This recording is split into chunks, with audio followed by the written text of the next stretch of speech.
20년이라는 긴 세월이 단 한 번의 숨결, 단 한 번의 입맞춤으로 제가 되어 사라질 수 있다고 생각해 보셨습니까? 지금 제 눈앞에서 벌어지는 이 일은 현실이라고 믿기에는 너무나 잔혹합니다. 제가 가장 사랑했던 여자와 제가 가장 믿었던 친구가 제 영혼을 갈기갈기 찢어놓고 있습니다. 만약 여러분이 오늘 밤 평생을 바쳐 읽어온 모든 것이 가짜였다는 사실을 알게 된다면 어떻게 하시겠습니까? 단 5분 만에 제 인생은 완벽한 축제에서 지옥 같은 비극으로 변해버렸습니다. 제가 겪은 이 믿을 수 없는 배신의 전말, 그리고 제가 선택한 처절 스테이크는 완벽했습니다. 겉은 바삭하고 속은 촉촉한 미디엄 레어. 정확히 23년 전 우리가 이곳 로마노스 식당에서 가졌던 첫 데이트 때 제가 주문했던 것과 똑같은 상태였습니다. 하지만 그 완벽함은 오히려 독이 되어 제 가슴을 찔렀습니다. 제 아내 레나는 마치 수술이라도 하는 것처럼 정교하게 고기를 썰고 있었습니다. 촛불 아래에서 반짝이는 그녀의 잘 가꿔진 손톱을 보며 저는 묘한 이질감을 느꼈습니다. 레나는 접시에서 눈을 떼지 않은 채 나지막이 입을 열었습니다. 데이비드, 나 생각 좀 해봤어. 건축 현장의 소장으로 수십 년을 굴러먹은 제 경험상 누군가 생각 좀 해봤다라고 말을 시작할 때는 보통 예고도 없이 뒤통수를 갈기겠다는 뜻입니다. 저는 그녀가 억지로 주문하게 했던 비싼 와인을 한 모금 마시며 물었습니다. 무슨 생각, 여보? 로마노스의 이 프라이빗 다이닝 룸을 빌리는데 제 일주일치 월급이 날아갔지만 오늘은 우리의 결혼 20주년이었습니다. 축하할 가치가 있는 날이라고 생각했죠. 아니, 그렇게 믿고 싶었습니다. 레나가 마침내 고개를 들었습니다. 그녀의 초록빛 눈동자는 버팔로의 1월 날씨만큼이나 차갑고 싸늘했습니다. 난 당신의 소유물이 아니야, 데이비드. 난 성공한 홍보 전문가고 내 결정은 내가 내려. 그래서 결정했어. 우리 결혼 생활을 개방하기로. 그 말은 마치 거대한 해머로 제 복부를 강타하는 것 같았습니다. 숨이 턱 막혔습니다. 개방형 결혼이라니 그게 도대체 무슨 헛소리입니까? 그녀는 비웃듯이 덧붙였습니다. 아름답고 고분고분한 어린 아내 흉내내는 것도 이제 지겨워. 작업복 차림으로 집안 소파에 앉아 스포츠 중계나 보는 당신을 보러 퇴근하는 것보다 더 나은 삶을 살 자격이 나한테도 있다고. 저는 조심스럽게 포크를 내려놓았습니다. 20년의 결혼 생활은 저에게 한 가지 사실을 가르쳐 주었습니다. 레나가 이런 식으로 미소를 지을 때는 곧 원자폭탄급 사건이 터질 징조라는 것을요. 그녀의 미소는 회의실에서는 마법처럼 통했을지 몰라도 지금 제 피는 차갑게 식어가고 있었습니다. 허락을 구하는 게 아니야, 데이비드. 통보하는 거지. 그 말이 끝나기가 무섭게 문이 열리고 에디가 걸어 들어왔습니다. 에디 마르티네즈, 고등학교 시절부터의 단짝이자 제 결혼식의 들러리. 작년 여름 우리 집 데크를 만드는 걸 도와주었던 바로 그 친구 말입니다. 그는 마치 이 식당의 주인이라도 되는 양 거만하게 걸어 들어왔습니다. 그가 입은 수트 한 벌 값은 아마 제 트럭 할부금보다도 비쌀 것입니다. 헤이, 데이브, 내가 파티를 망친 건 아니지. 한때 매력적이라고 생각했던 그 건방진 미소가 지금은 구역질이 났습니다. 레나는 자리에서 일어나 검은 드레스를 매만지더니 에디에게 다가갔습니다. 제가 앉아있는 곳에서 불과 1m도 떨어지지 않은 거리에서 그녀는 에디의 얼굴을 붙잡고 격렬하게 입을 맞추기 시작했습니다. 마치 뒤틀린 로맨스 영화의 주인공이라도 된 것처럼 말입니다. 입술이 떨어졌을 때 에디는 그나마 최소한의 양심이 있는지 약간 불편한 기색을 보였지만 레나는 달랐습니다. 그녀는 마치 전쟁에서 승리한 장군처럼 의기양양한 표정이었습니다. 데이비드, 인사해. 내 남자친구야. 저는 한동안 멍하니 앉아 그 광경을 소화하려 애썼습니다. 식당 안이 갑자기 너무 좁고 뜨겁게 느껴졌습니다. 5분 전까지만 해도 낭만적으로 느껴졌던 마늘과 와인 향기가 이제는 속을 뒤집어 놓는 악취로 변했습니다. 얼마나 됐지? 제가 간신히 내뱉은 질문에 레나는 어깨를 으쓱하며 대답했습니다. 그게 중요해. 우린 성인이야, 데이비드. 성숙하게 대처하자고. 에디는 헛기침을 하며 거들었습니다. 데이브, 친구야. 그냥 어쩌다 보니 이렇게 됐어. 너도 알잖아. 사람 일이 마음대로 안 되는 거. 아니, 에디. 난 전혀 모르겠어. 네가 한번 설명해봐. 도대체 어떻게 된 건지. 레나는 테이블에서 가방을 챙겨 들었습니다. 우린 이만 가볼게. 계산은 당연히 당신이 해. 자세한 이야기는 나중에 하고. 그녀는 에디에게 다시 한번 입을 맞췄습니다. 이번에는 제가 아주 똑똑히 볼 수 있도록 더 길게 말입니다. 그들이 나가고 난 뒤 저는 손도 대지 않은 2덩이의 스테이크와 갑자기 식초 맛이 나는 와인 한 병과 함께 홀로 남겨졌습니다. 촛불이 다 타들어갈 때까지 약 10분 동안 저는 그 자리에 못 박힌 듯 앉아 있었습니다. 웨이터가 몇 번이나 안을 살피며 제가 미친 건 아닌지 걱정스러운 눈초리를 보냈습니다. 아마 미쳤을지도 모르죠. 마침내 저는 자리에서 일어나 테이블에 $300를 내던지듯 두고 10월의 추운 밤거리로 걸어 나왔습니다. 트럭 문을 여는 제 손이 부들부들 떨리고 있었습니다. 추위 때문이 아니라 온몸을 휘감는 주체할 수 없는 분노 때문이었습니다. 집으로 돌아오는 내내 제 머릿속은 분노로 인해 타오르는 용광로 같았지만 역설적으로 정신은 그 어느 때보다 날카롭고 투명하게 깨어 있었습니다. 에디가 20년 우정을 짓밟고 제 아내를 탐했다면 저는 그가 쌓아올린 가짜 왕국을 뿌리째 뽑아버려야 했습니다. 첫 번째 단계는 명확했습니다. 제 집에서 그녀의 흔적을 물리적으로 지워버리는 것이었죠. 저는 곧장 철물점으로 달려가 가장 튼튼하고 복잡한 구조의 최신식 디지털 도어락과 수동 잠금 장치들을 샀습니다. 현관문을 뜯어내고 새 자물쇠를 설치하는 드릴 소리가 고요한 밤의 공기를 찢었지만 그 소리는 저에게 마치 승전보처럼 들렸습니다. 앞문, 뒷문, 그리고 지하실로 통하는 작은 통로까지. 제가 직접 공들여 만든 이 집의 모든 출입구를 철저히 봉쇄했습니다. 여러분, 만약 여러분이 믿었던 사람에게 배신당했다면 가장 먼저 무엇을 하시겠습니까? 저는 제 공간을 지키는 것부터 시작했습니다. 이것은 단순한 자물쇠 교체가 아니라 제 삶의 주도권을 다시 가져오는 의식이었습니다. 작업을 마친 지 얼마 되지 않아 집 밖에서 거친 타이어 마찰음이 들렸습니다. 레나가 돌아온 것이죠. 딸 제시카까지 대동하고 말입니다. 잠긴 문을 확인한 레나의 당혹스러운 외침이 문틈을 타고 들어왔습니다. 당장 문 열어. 여기가 어디라고 감히 자물쇠를 바꿔. 그녀의 목소리는 평소의 우아한 PR, 전문가의 모습은 온데간데 없이 히스테릭하게 갈라져 있었습니다. 뒤이어 들려온 제시카의 울먹이는 목소리는 제 가슴을 찌르는 듯 했습니다. 아빠, 왜 이러세요? 엄마가 울고 있잖아요. 제발 문 좀 열어주세요. 하지만 저는 흔들리지 않았습니다. 문 너머의 그들은 아직 사태의 심각성을 모르고 있었습니다. 제시카, 미안하구나. 하지만 내 엄마가 선택한 개방형 관계에는 이 집의 지분은 포함되어 있지 않다.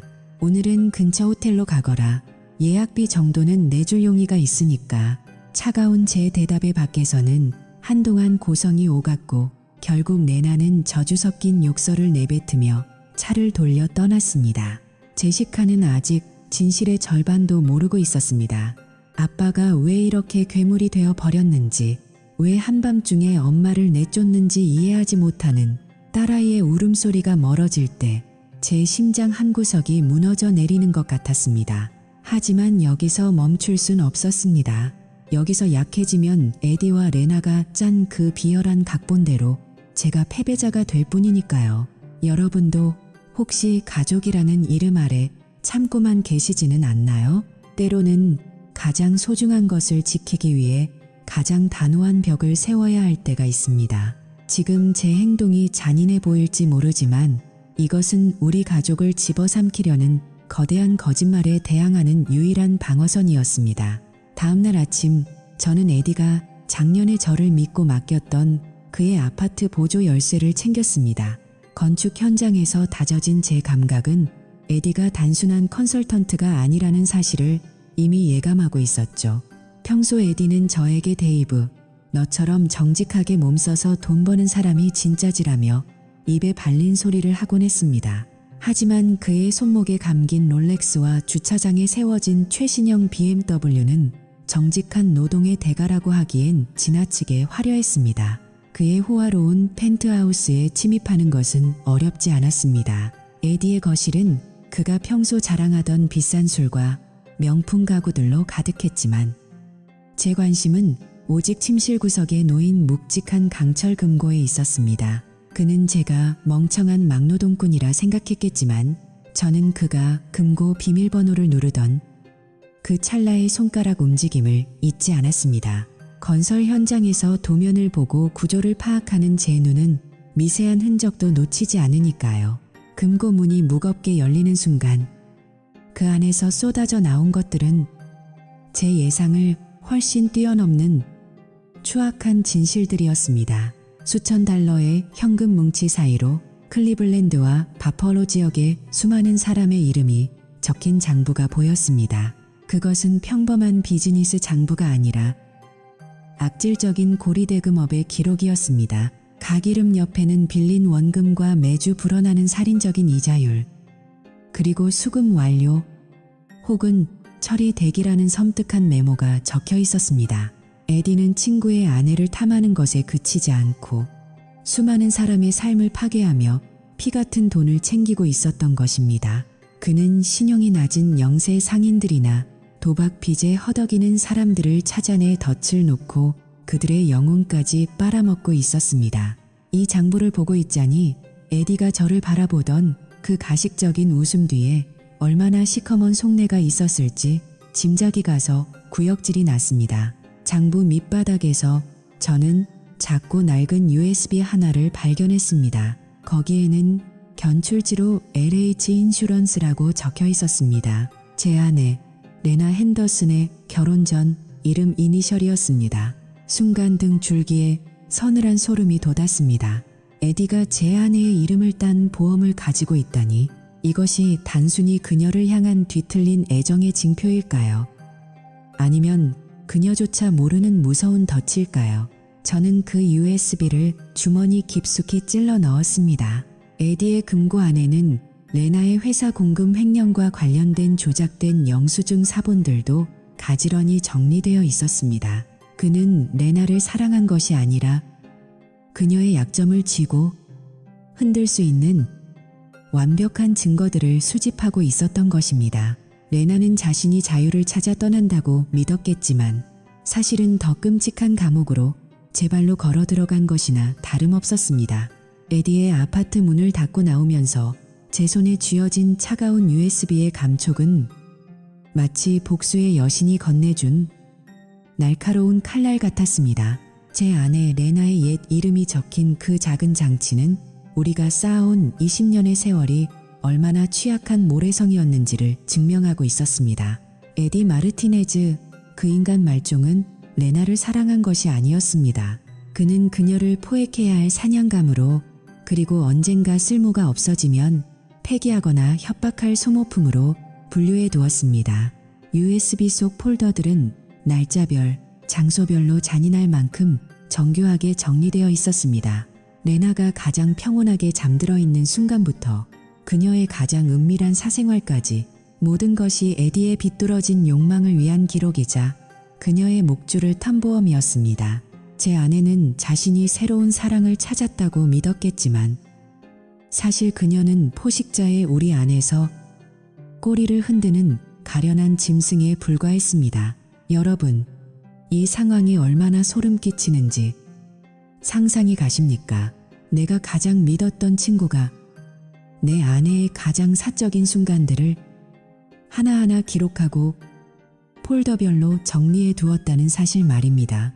이것은 단순한 외도가 아니라 철저히 계산된 사냥이었습니다. 에디는 레나의 허영심을 이용해 그녀를 유혹했고 동시에 그녀의 파멸을 담보로 한 보험을 만들고 있었습니다.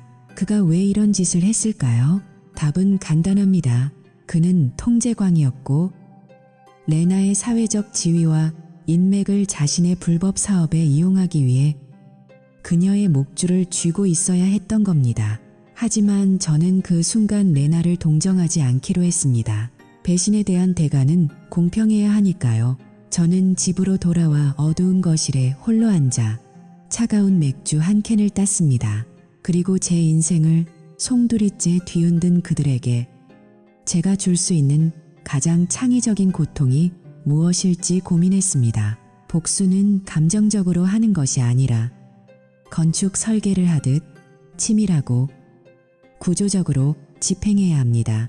첫 번째 표적은 레나가 그토록 자랑스러워하던 그녀의 사회적 지위였습니다. 저는 가장 먼저 휴대폰을 들어 레나의 가장 거물급 고객인 패터슨 시장의 개인 번호를 눌렀습니다. 패터슨 시장은 평소 가족의 가치를 최우선으로 내세우며 선거운동을 벌여온 정치인이었습니다. 시장님, 저 데이비드 핸더슨입니다. 레나의 남편이죠. 제 목소리는 놀라울 정도로 차분했습니다.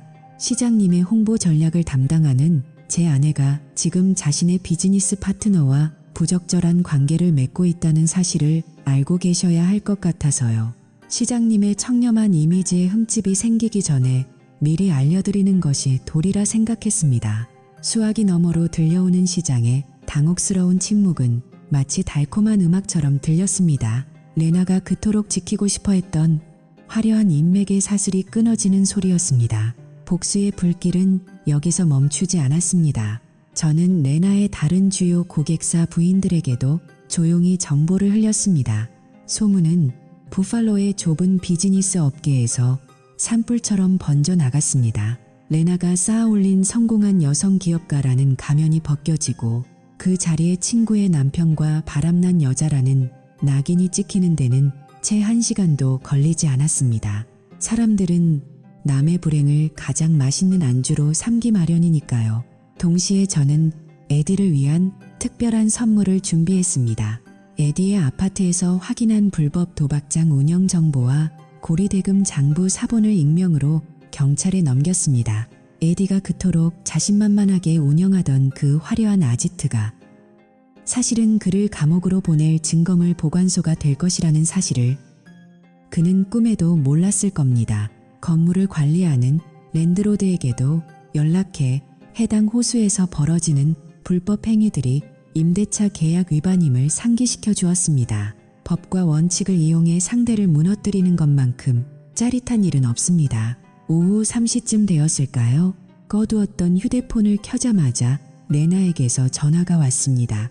그녀의 목소리는 분노와 절망으로 가르르 떨리고 있었습니다. 도대체 무슨 짓을 한 거야? 시장님한테 뭐라고 했길래 내 계약을 다 취소하겠다는 거야? 내 비즈니스를 망치려고 작정한 거야? 저는 그녀의 절규를 들으며 차분히 대답했습니다. 난 그냥 당신이 원하던 대로 진실을 말했을 뿐이야. 당신이 그랬지. 성인답게 행동하자고. 이게 바로 성인이 자신의 선택에 책임을 지는 방식이야. 숨길 게 없다면 화낼 이유도 없잖아. 그날 저녁 에디가 제 집 앞으로 찾아왔습니다. 오후 8시 현관문을 부술듯이 두드리는 소리에 저는 피오를 통해 밖을 내다보았습니다. 에디의 완벽하던 머리카락은 헝클어져 있었고 비싼 수트는 구겨져 있었습니다. 그거만 하던 미소는 간데없고 독이 오른 뱀 같은 눈만 번뜩이고 있더군요. 저는 체인 잠금 장치를 걸어둔 채 문을 살짝 열었습니다. 데이브, 우리 대화 좀 하자. 이건 너무 심하잖아.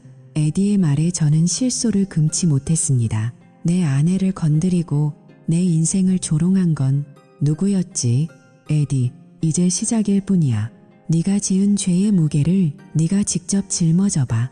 저는 그의 얼굴 앞에서 차갑게 문을 닫았습니다. 과연 이 위험한 정보가 세상에 알려지면 어떤 일이 벌어질까요? 에디의 뒤에 숨은 진짜 거물들이 가만히 있을까요? 저는 이제 제 목숨을 건 마지막 도박을 준비해야 했습니다. 복수의 끝은 허망할 수도 있다지만 저는 그 허망함조차 기꺼이 받아들일 준비가 되어 있었습니다. 하지만 그때까지만 해도 저는 몰랐습니다. 유리창을 깨고 들어온 그 첫 번째 경고가 우리를 어떤 극한의 상황으로 몰아넣을지. 운명의 시간은 멈추지 않고 흐르고 있었습니다. 유리창이 산산조각나며 거실 바닥에 흩뿌려진 순간 저는 본능적으로 레나를 바닥으로 끌어내렸습니다.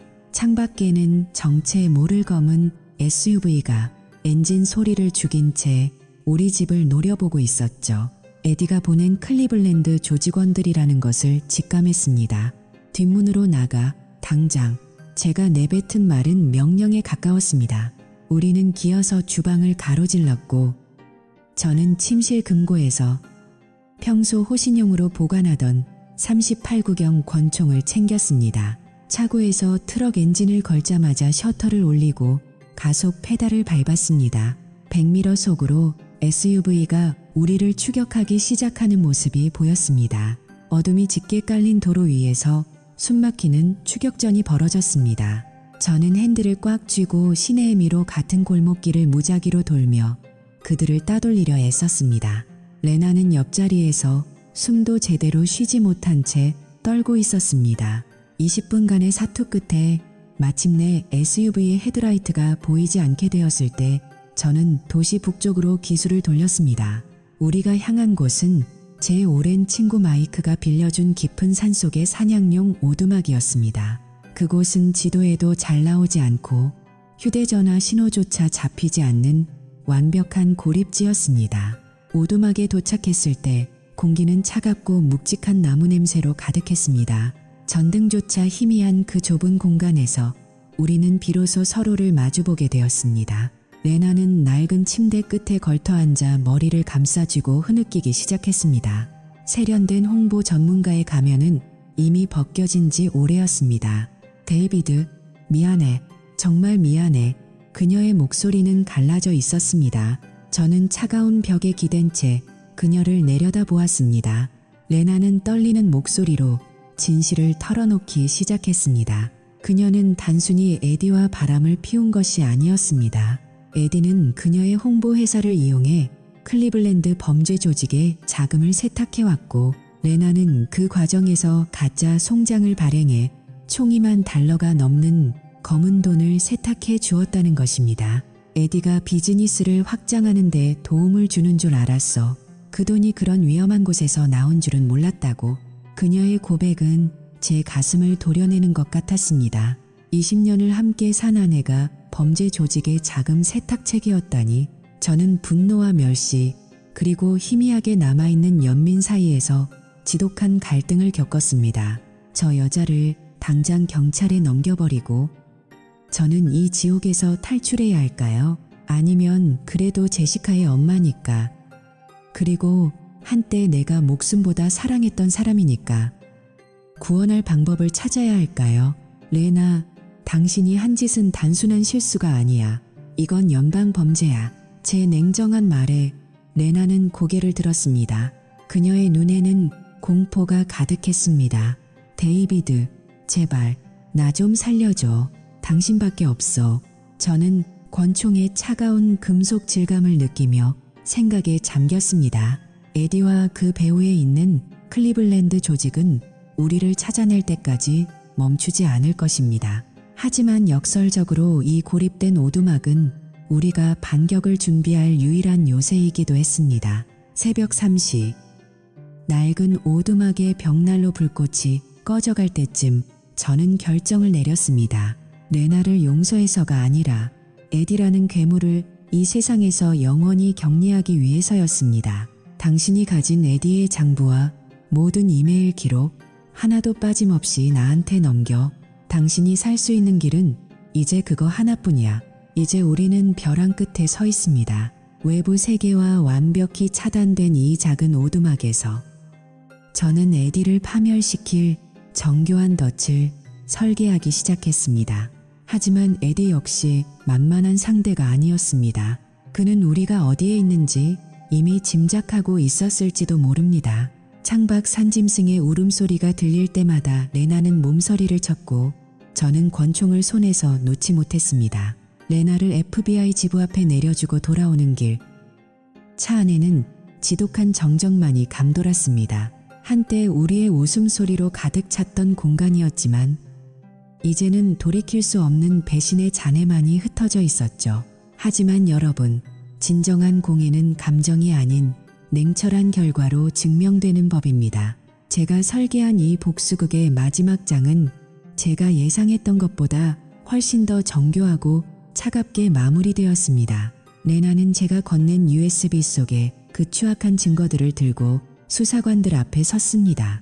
그녀는 울먹이며 에디의 범죄 조직과 클리블랜드 자금 세탁의 전말을 털어놓았습니다. 자신이 살기 위해 사랑한다고 믿었던 남자를 배신하는 그녀의 모습은 처량하면서도 섬뜩했습니다.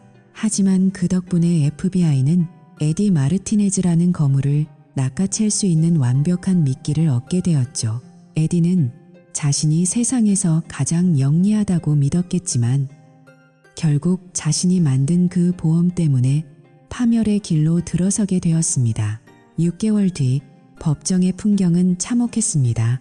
에디 마르티네즈는 불법 도박장 운영, 고리대금, 그리고 연방자금 세탁 공모 혐의로 징역 15년이라는 중형을 선고받았습니다. 판결이 내려지는 순간 법정의 딱딱한 공기를 가르는 방망이 소리는 저에게 그 어떤 교향곡보다 아름답게 들렸습니다. 에디의 그 거만하던 눈빛은 온데간데 없고 수의를 입은 채 고개를 떨군 모습은 한낮의 그림자보다도 초라했습니다.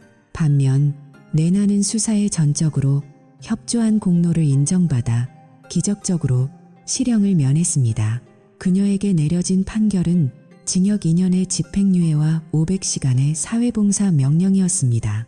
감옥은 면했지만 그녀가 그토록 목숨 걸고 지키려 했던 화려한 PR, 전문가로서의 경력과 명예는 완전히 가루가 되어 흩어졌습니다. 부팔로의 비즈니스 업계에서 그녀는 이제 함께 일하고 싶은 전문가가 아니라 조심해야 할 배신자의 대명사가 되었습니다. 이제 우리는 바팔로 외곽의 아주 작은 아파트로 거처를 옮겼습니다. 예전의 그 넓은 정원과 화려한 가구들은 없지만 이곳에는 거짓이 없습니다.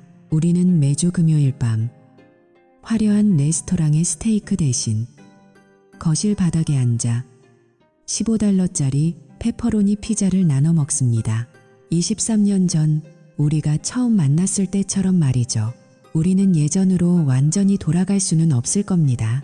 깨진 접시를 이어 붙인다고 해서 금이 가는 적이 사라지지는 않으니까요. 하지만 우리는 매일 대화하고 매일 서로의 상처를 들여다봅니다.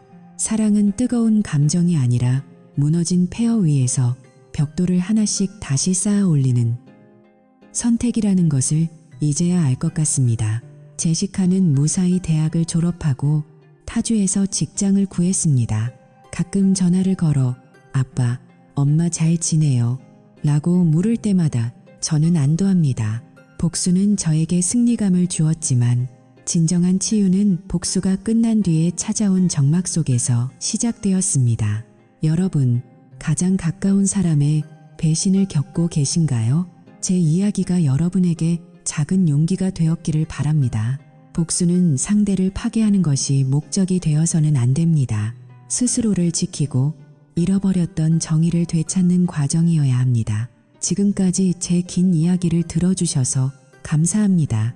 이 이야기가 흥미로우셨다면 혹은 저의 선택에 대해 의견이 있으시다면 아래 댓글로 남겨주세요. 여러분의 응원이 저에게는 가장 큰 힘이 됩니다. 좋아요와 구독 버튼을 누르는 것도 잊지 마세요. 다음에는 더 강하고 지혜로운 삶의 이야기로 돌아오겠습니다. 정의는 반드시 승리합니다. 지금 바로 여러분의 삶을 지키기 위한 행동을 시작하세요.